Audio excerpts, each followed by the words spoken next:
балалар, келесі біздің нейрогимнастикалық жаттығуларды жасайтын боламыз. Алдымен нейрогимнастика деген балалар миды дамытады, яғни миды дамытамыз деген сөз. Ол үшін бізге арнайы жаттығулар керек.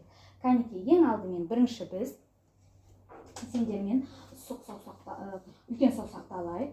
Кәнекей, саусақты көрсетеміз. Осы үлкен саусақты алып, барлық саусақты тигізіп көрейік. 1, 2, 3, 4. Тағы да 1, 2, 3, 4. Тамаша, тездетеміз. 1, 2, 3, 4. 1, 2, 3. Тамаша. Енді артқа қарай, арт жақпен. Ең кішкентай саусақтан 1, 2, 3, 4. 1, 2, 3, 4. Тездетеміз. 1, Асылхан, тездетеміз. 1, 2, 3, 4. Тамаша. Енді бірінші жаттығудан бастаймыз. Кеттік. 1, 2, 3, 4. Артқа 1, 2, 3, 4. Тамаша. Енді келесі 2 тіземізді қояйық. Тіземізді деп қойып, балалар, кешіріңдер. Шынтақтарымызды қояйық. Шынтақты қойып, ашып, кәнекей ашамыз. Енді жабамыз.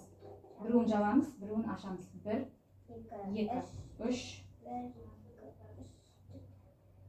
Енді тездетеміз. Тамаша. Тамаша жаттығу. Өте жақсы. Не істедік біз миымызды? Не істедік? Дамыттық. Тамаша. Миымызды дамыттық.